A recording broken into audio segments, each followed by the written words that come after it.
Alors, pendant que nous sommes debout, nous allons prendre le livre de Esdras. Esdras, le chapitre 6, le verset 3. Je lis. La première année du roi Cyrus, le roi Cyrus a donné cet ordre au sujet de la maison de Dieu à Jérusalem.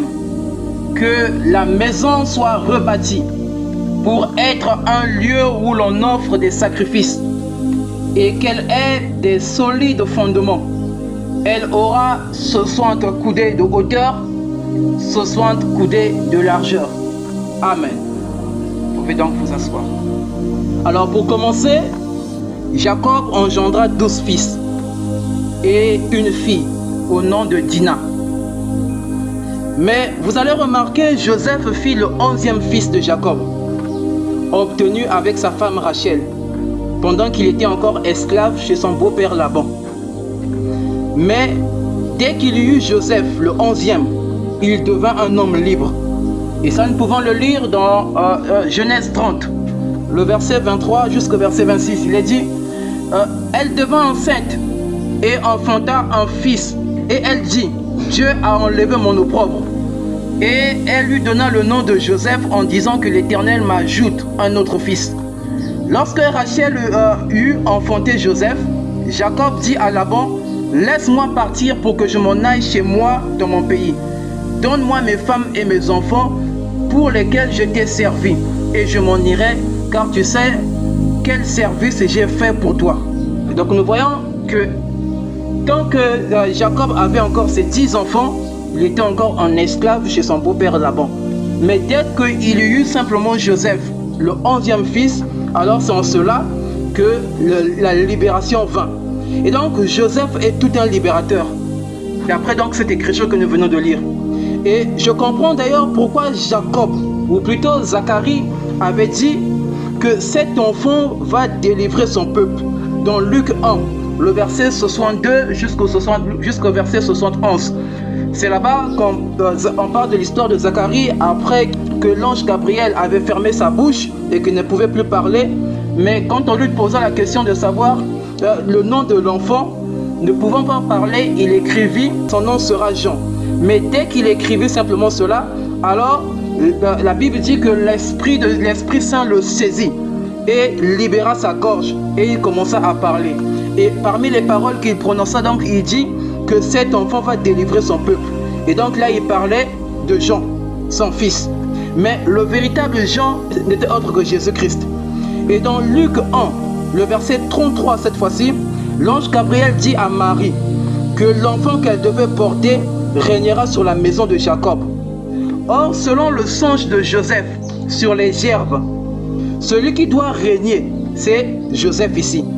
Ainsi, nous comprenons Joseph et Jésus-Christ. D'ailleurs, frère Branham dit ceci. Christ est identifié de même dans toutes les générations. C'est prêché en 1964 au paragraphe 102. Il dit ceci. C'était Dieu qui était en Joseph. Le caractère de Joseph était exactement un type de Christ. Il est né à l'époque de toute cette grande, l'église là-bas, avec son père. Ses frères le haïssaient parce qu'il était spirituel. Il avait des visions et pouvait interpréter des songes, et des frères le haïssaient sans raison, si ce n'est pas exactement la raison pour laquelle il haïssait Jésus. Donc, frère Branham montre par là que Joseph est aussi Jésus. Et d'après 1 Corinthiens 7, le verset 23, 1 Corinthiens 7, le verset 23, dans cette écriture, il nous dit là-bas que nous avons été rachetés par un grand prix. Et nous ne devons donc pas être esclaves des hommes. Or, le grand prix, c'était donc le sang qu'il avait versé à Golgotha. Et sur ce fait, frère Branham dit ceci. Frère Branham dit que le sang, c'est la vie. Ainsi, le grand prix n'était autre que la vie que Jésus-Christ avait brisée. Comme Jacob qui fut libéré de la main d'un homme, en l'occurrence son beau-père Laban, ainsi, nous aussi, par la naissance d'une vie, par la naissance de Christ, nous sommes libres. Quand Christ vient naître dans notre cœur, en ce moment-là, nous sommes libres des hommes. Il n'y a aucun homme qui peut nous tenir encore captifs. Rappelez-vous, nous avons dit que Joseph était le 11e fils et il n'était autre que le type de Jésus. Et Joseph était tout un libérateur. Alors quand Christ vient naître dans votre cœur, il vient vous libérer de la main de tout homme. il vient vous libérer de la main de toute femme. Peu m'importe sa sorcellerie, peu m'importe sa puissance. Quand il vient simplement naître dans votre cœur, alors il vous libère. Amen. Nous ne sommes plus donc esclaves. Et dans Exode, le chapitre 28, le verset 6 jusqu'au verset 10, ils feront les faudes d'or de fil bleu, pourpre et cramoisi, et de fin lin retors. Il sera artistement travaillé. On y fera 2 épaulettes qui le joindront par ses 2 extrémités. Et c'est ainsi qu'il fera joint. La ceinture sera au même travail que les faudes et fixée sur lui. Elle sera d'or, de fil bleu, pourpre et cramoisi, et de fin lin retors. Tu prendras 2 pierres d'onyx, et tu y graveras des noms des fils d'Israël.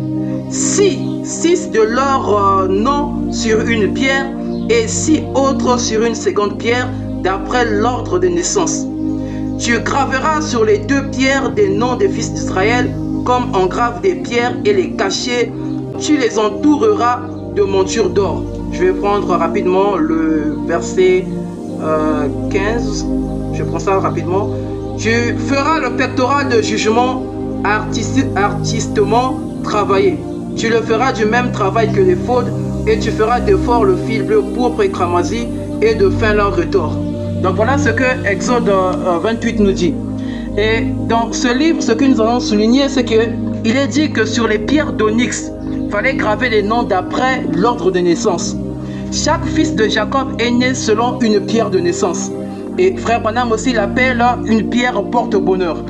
Et Frère Branham le dit dans la brochure Apocalypse chapitre 4, deuxième partie, prêché en 1961 au paragraphe 130. Il est dit: maintenant le jaspe était une pierre et la sardoine était une pierre. Bon, nous parlerons de leur couleur un peu plus tard. Maintenant, j'aimerais vous faire remarquer qu'à leur naissance, chacun des patriarches, oui, chaque personne a une pierre de naissance.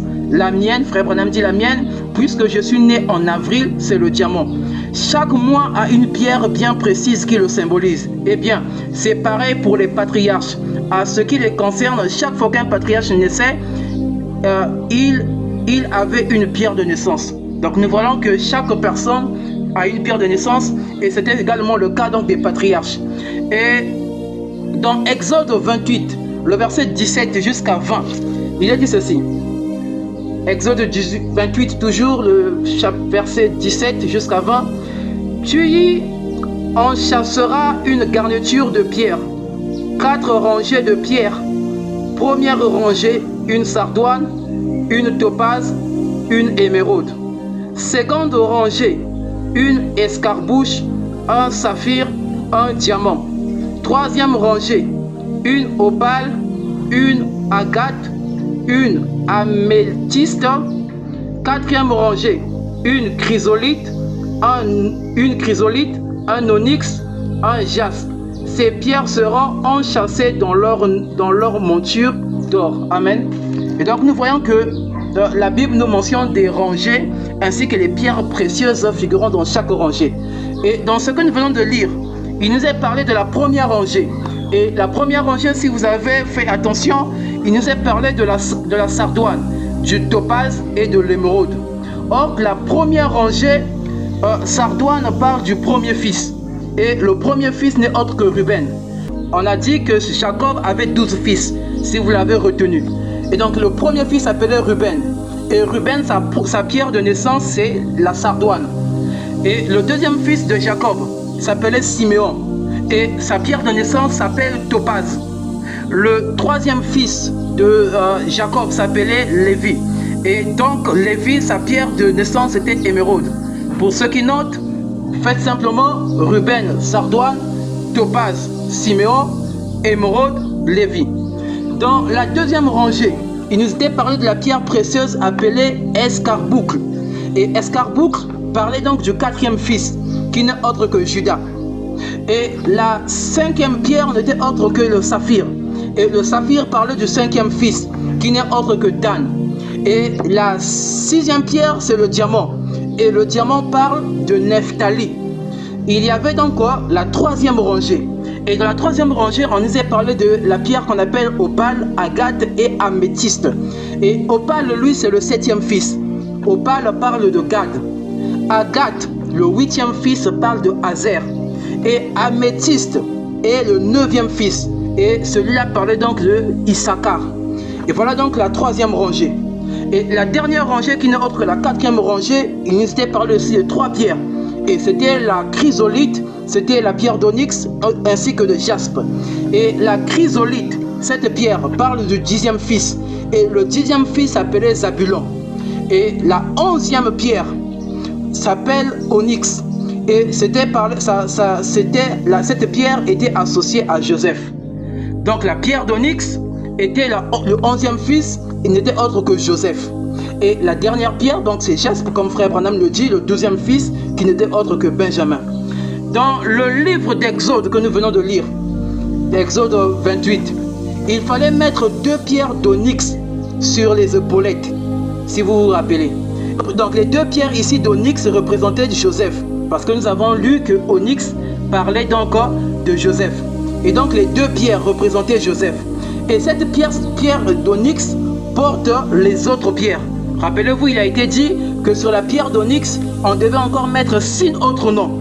Et donc c'est une pierre qui porte les charges, qui porte les fardeaux. Amen. Et donc si tu es fatigué dans ton problème, si tu as une situation qui te dérange, une situation qui te fait manquer la paix, il y a une pierre qui s'appelle onyx qui porte les charges. Et cette pierre d'onyx, nous l'avons dit, c'est Joseph. Or, Joseph n'est autre que le type de Jésus-Christ. Et donc, c'est Jésus-Christ qui donne le véritable repos. Quand vous venez à Christ, il vous décharge tous vos fardeaux et il vous donne le repos. Amen. Nous devons avoir 2 pierres sur les 2 épaulettes de l'éphod. L'éphod était un habit qui était confectionné pour le sacrificateur. Et dans cet habit, il devait y avoir 2 épaulettes. Et dans ce livre d'Exode, il est dit qu'il fallait mettre donc 2 pierres et ces 2 épaulettes. Or, les 2 pierres, rappelez-vous que Joseph avait eu 2 fils, qui n'est autre que Manassé et Ephraïm. Et c'était donc eux qui étaient représentés sur les épaulettes. Or, le nom Ephraïm veut dire être fécond. Et le nom Manassé veut dire Dieu m'a fait oublier mes épreuves. Et donc, quand vous portez donc ces 2 épaulettes, Dieu fera de vous que vous soyez fécond. Ainsi donc, tout ce que vous ferez, cela aura l'effet de la multiplication. Vous ne serez pas stérile dans un certain domaine. Dans tous les domaines de votre vie, vous serez fécond. Et tout ce que vous ferez, vous réussira.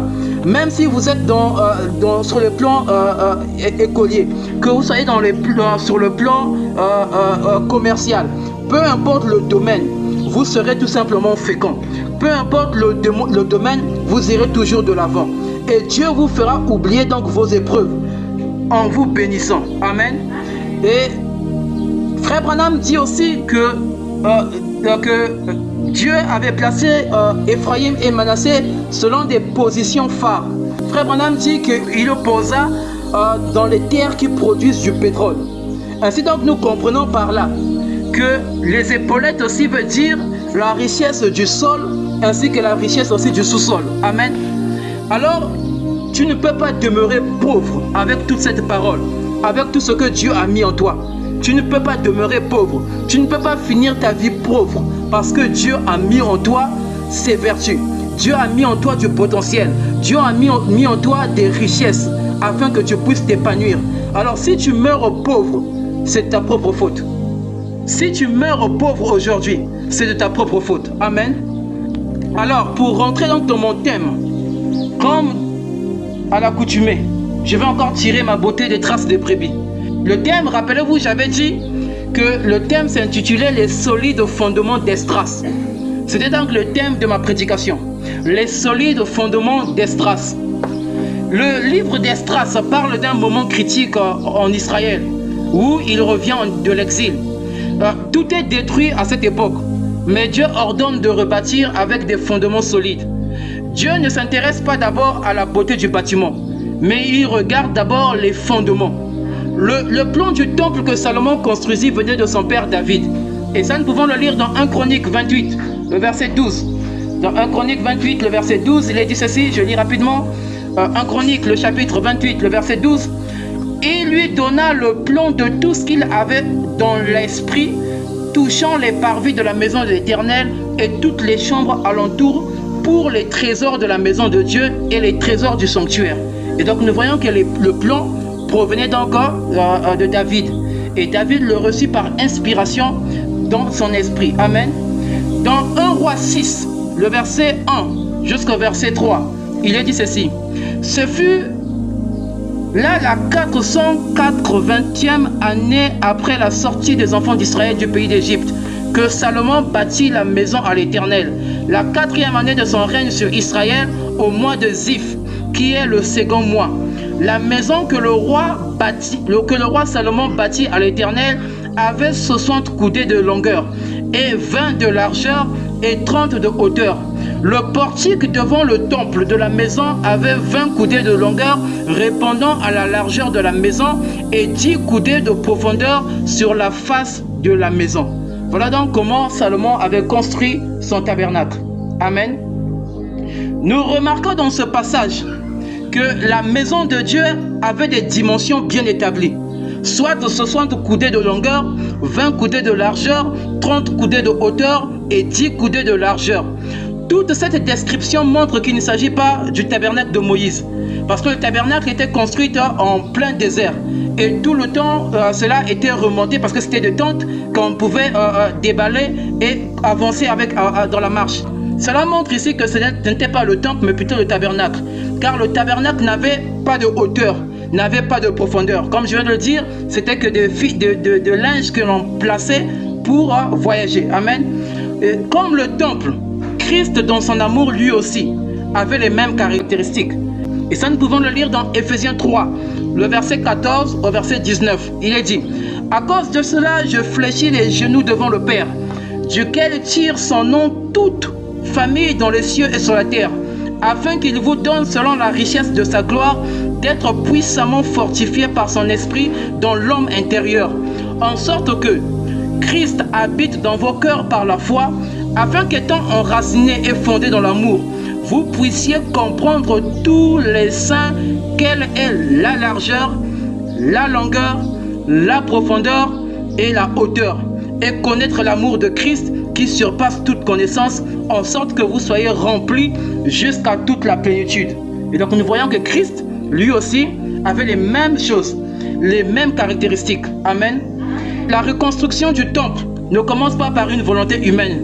J'ai dit que cela a été prononcé par une prophétie. Dieu utilisa d'ailleurs un roi païen qui s'appelait Cyrus pour libérer son peuple. Dieu avait appelé Cyrus par son nom 150 ans avant même sa naissance. Et ça, nous pouvons le lire dans Ésaïe 45, le verset 13. Il est dit, « C'est moi qui ai suscité Cyrus dans ma justice, et j'aplanirai toutes ses voies. Je rebâtirai ma ville et libérera mes captifs sans rançon ni présent, dit l'Éternel des armées. » Donc nous voyons que depuis 150 ans précisément, Dieu avait déjà annoncé la venue de Cyrus. Il avait même donné les noms. Et donc nous croyons en un Dieu qui donne des messages avec précision. Voilà pourquoi nous ne croyons pas trop aux églises, avec les prophéties qui sont données dans les églises, où l'on dit simplement que un tel tu as péché, sans pour autant citer la personne. Il faut nous citer la personne qui a péché afin qu'il revienne sur le droit chemin. Amen. Et donc nous comprenons que tout le fondement solide doit commencer par la parole de Dieu. Et le mot fondement ou appui en hébreu est dit Ashaya.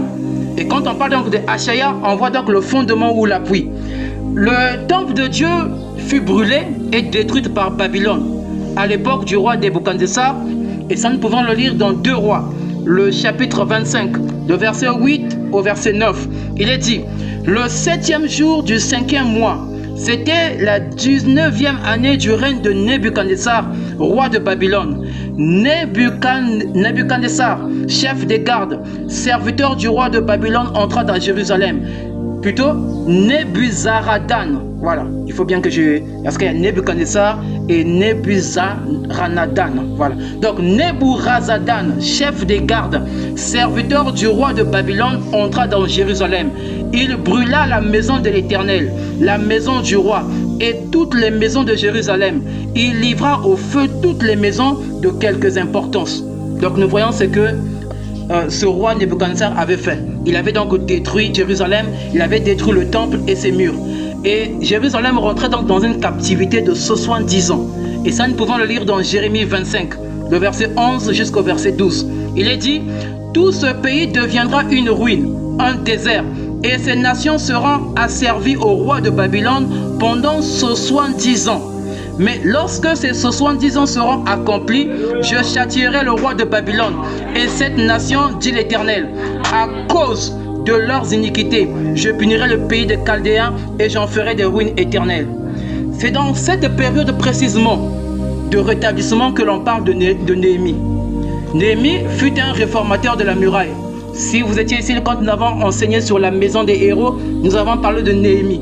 Néhémie qui avait rebâti les murailles et les sépulcres de la maison de David, qui se fit d'ailleurs en 52 jours, malgré les moqueries et les railleries des gens, sans oublier ceux qui découragent les autres. Parce que quand on est en construction, il y a toujours de ceux qui viennent pour se moquer, il y a toujours de ceux qui viennent pour décourager. Et il y avait aussi à cette période, il y avait aussi Esdras, et Esdras était un scribe. Et à cette même période aussi, il y avait aussi un homme qu'on appelait Zorobabel. Et Zorobabel était le gouverneur qui s'élevait pour reconstruire le temple et le culte. Cette reconstruction se devait d'être sur les fondements solides, comme il est dit dans notre texte de base. Car le premier temple fut détruit à cause du péché. Et donc rebâtir sur les solides fondements renvoie à refuser de répéter les mêmes erreurs du passé. Amen. J'ai dit donc que Néhémie fut découragé et oppressé. Et Néhémie, quand il s'est mis à reconstruire, c'était Sanballat qui l'avait oppressé dans la vallée d'Ono. Et ça, nous pouvons le dire dans Néhémie 6, le verset 2. Il est dit là-bas, « Alors Sanballat et Geshem m'envoyèrent dire, viens, et ayant ensemble une entrevue dans les villages de la vallée d'Ono. Ils avaient médité de me faire du mal. » Donc des gens étaient dans un coin, dans un village, dans une vallée et méditaient le mal contre Néhémie.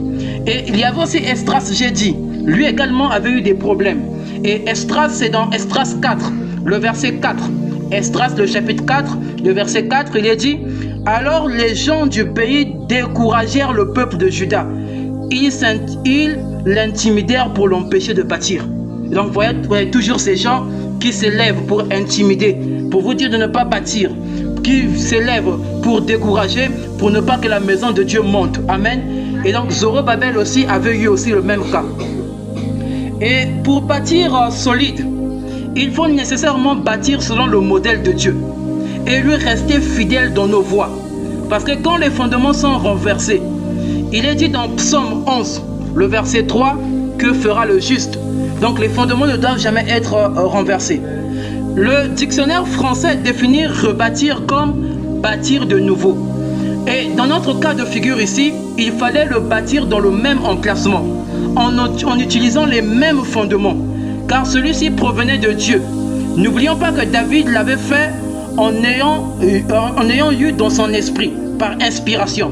Donc quand Salomon construisit la maison de Dieu, nous allons remarquer là-bas qu'il y avait 60 coudées de longueur, il y avait 20 coudées de largeur, il y avait 30 coudées de hauteur et 10 coudées de profondeur. Bref, les dimensions étaient donc bien mentionnées. Les dimensions étaient spécifiques, les dimensions étaient présentes et devant eux. Mais remarquez ceci dans Esdras 3, le verset 1 jusqu'au verset 3. Lisons cela rapidement.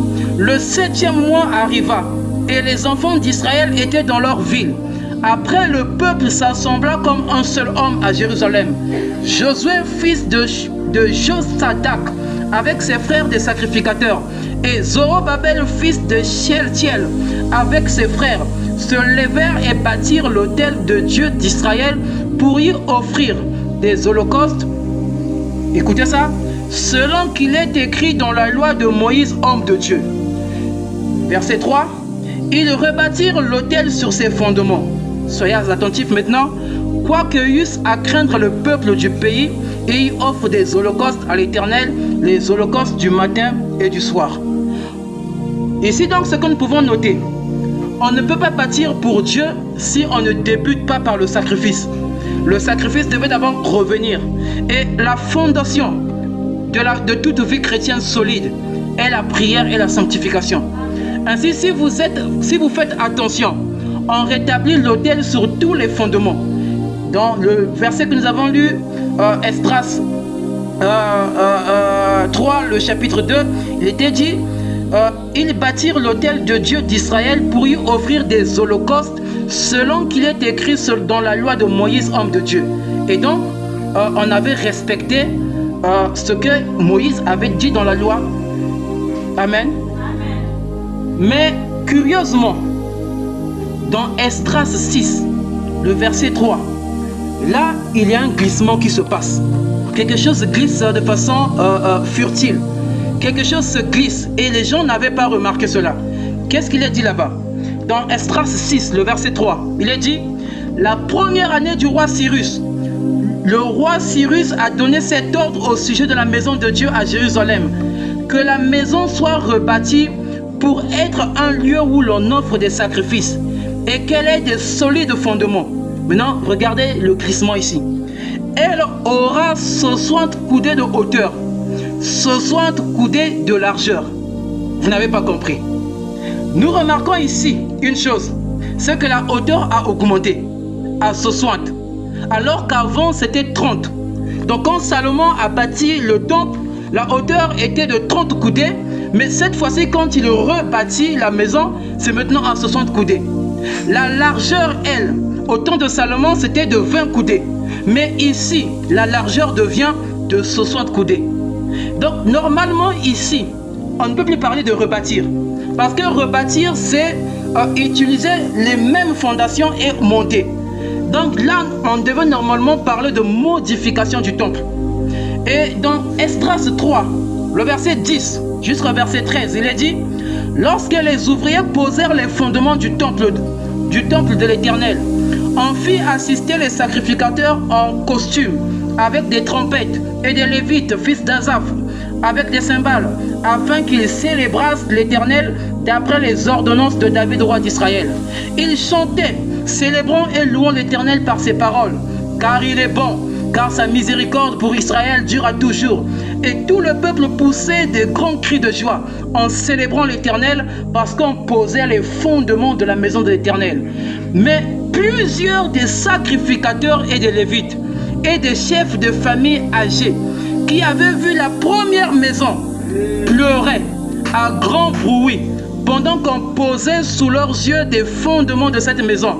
Beaucoup d'autres faisaient éclater leur joie par des cris, en sorte que on ne pouvait distinguer le bruit des cris de joie d'avec le bruit des pleurs parmi le peuple, car le peuple poussait des grands cris dont le son s'entendait au loin.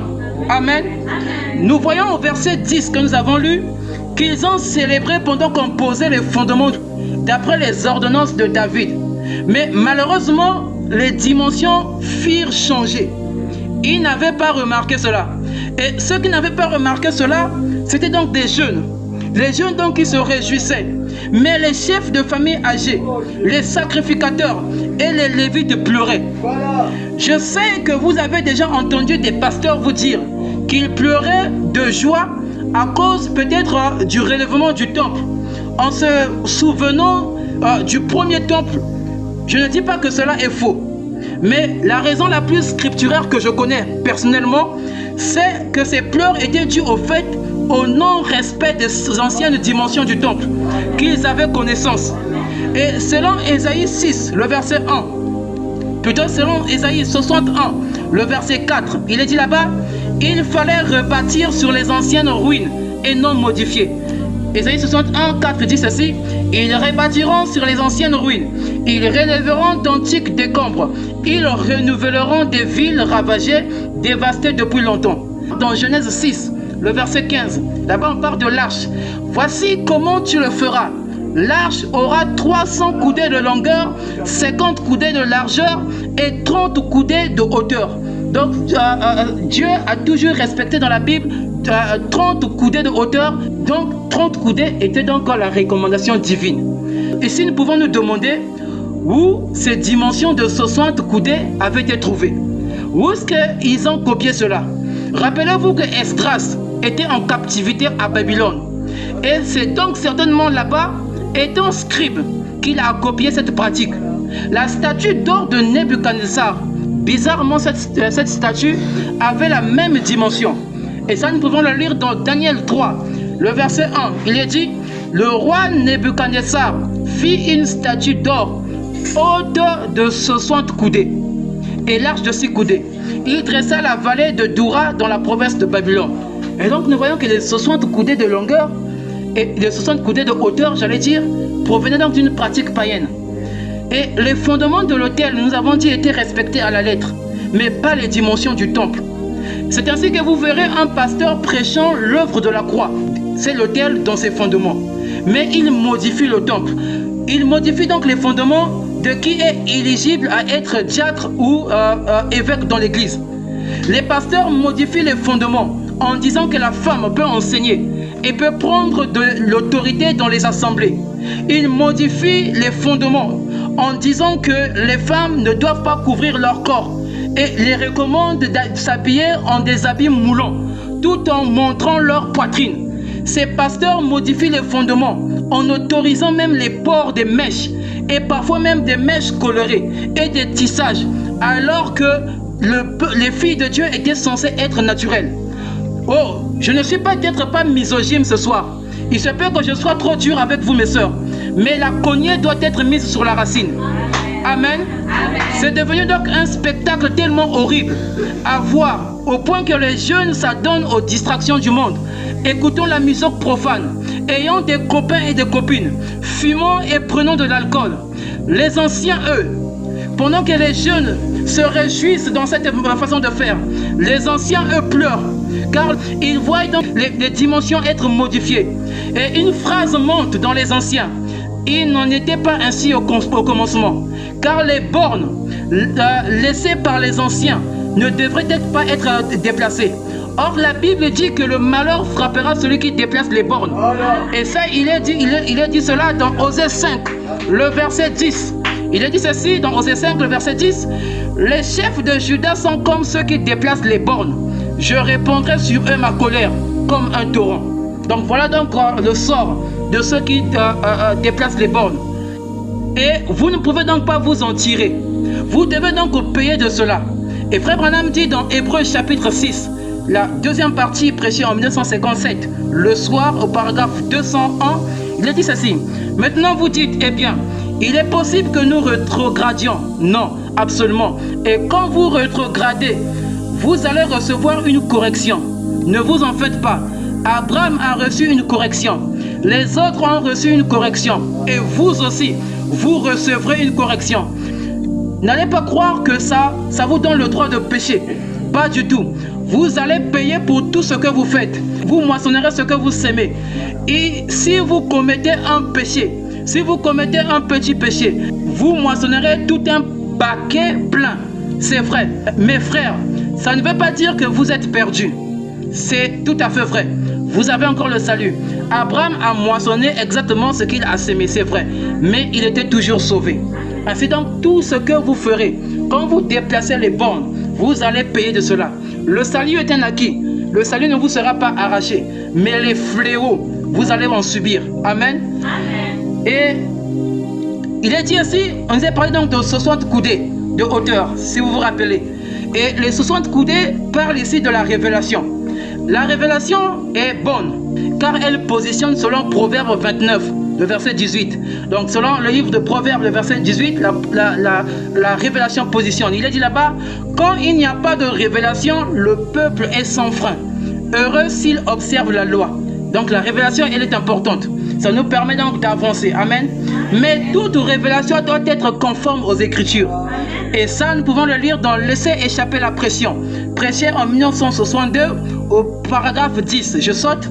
Il est dit ceci. J'ai beaucoup étudié pour trouver ces passages des Écritures. Je pense si notre révélation doit être scripturaire, alors nous savons qu'elle est exacte. Alors quand toute une révélation est scripturaire, alors cela est exact. Et dans Messieurs, est-ce le signe de la fin? Prêché en 1962 le soir, au paragraphe 21, il est dit Maintenant, nous voulons lire un texte ce soir ou lire le passage de l'Écriture dans le livre de l'Apocalypse de Jésus-Christ. Je crois que c'est la révélation de Jésus-Christ comme c'est écrit dans le livre. Et toute autre révélation contraire à cette révélation-ci est fausse.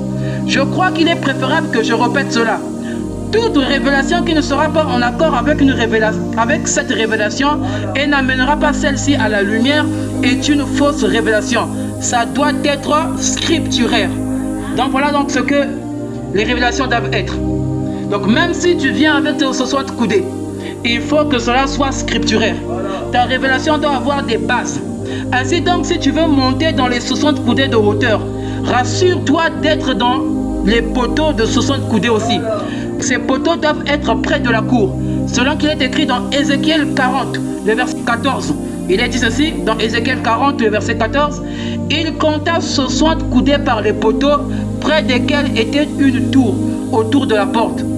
Donc si un frère ou une sœur n'est pas près de la cour, alors vous verrez que c'est un frère qui connaît la parole de point de vue intellectuel et va même vous expliquer la parole d'une manière si parfaite. Mais bizarrement, ce frère sera un coureur de jupons.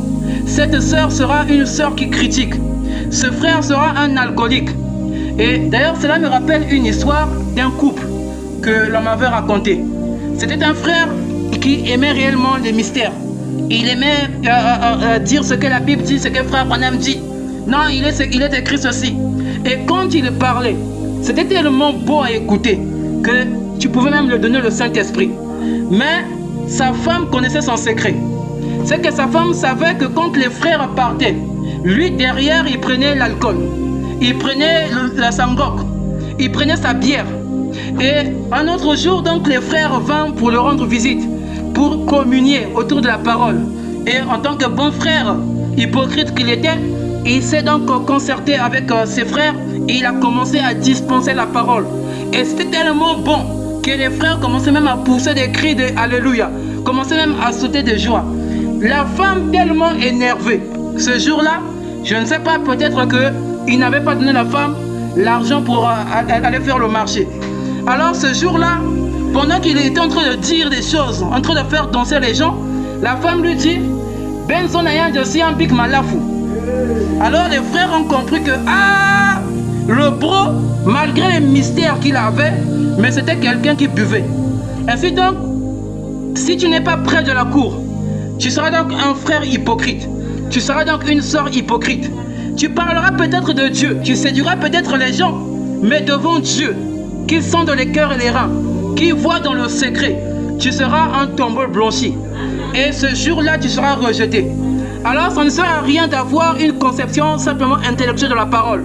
Mais la parole doit descendre dans ton cœur. Et vous devrez la pratiquer et la vivre. Amen. Un frère qui n'est pas près de la cour, donc sera donc un frère bourré de frère Branham a dit, mais incapable aussi de prier, même 1 heure de temps. Incapable de chasser les démons, comme le pasteur nous l'a dit le dimanche. Qui pouvait dire, démon sort, mais avec une voix de peur. Donc le diable même se moquera même de ta prière. En modifiant donc les dimensions, cela montre que la pierre angulaire, Jésus-Christ, devait être rejetée. Comme le mentionne Éphésiens 2, le verset 20 et Actes des Apôtres, le chapitre 4, le verset 11. Là-bas il est dit, Jésus est la pierre rejetée par vous qui bâtissez et qui est devenue la principale de l'angle. Donc Jésus était donc la pierre angulaire qui avait été rejetée. Le solide fondement dans la nouvelle alliance n'est plus donc le granit du mont Morija. C'est devenu donc la divinité et la résurrection de Jésus-Christ. Donc si Christ n'est pas ressuscité, alors notre fondement s'écroule. Et dans 1 Corinthiens 15, le verset 14, il est dit, et si Christ n'est pas ressuscité, notre prédication est donc vaine et notre foi est aussi vaine. Amen. Amen. Dans 1 Corinthiens 3, le verset 10 jusqu'au verset 16, il est dit ceci. Selon la grâce de Dieu qui m'a été donnée, j'ai posé le fondement comme un sage architecte et un autre bâtit dessus. Mais que chacun prenne garde à la manière dont il bâtit dessus. Si vous vous rappelez, dans les pierres magnifiques, nous avons dit qu'il y avait des pierres de fondement, mais il y avait aussi des pierres d'élévation. Donc chacun qui devait venir bâtir devait s'assurer à s'ajuster aux pierres de fondation. Et donc cette écriture va nous permettre de comprendre cela. Il est donc dit, car personne ne peut poser un autre fondement que celui qui a été posé, savoir Jésus-Christ.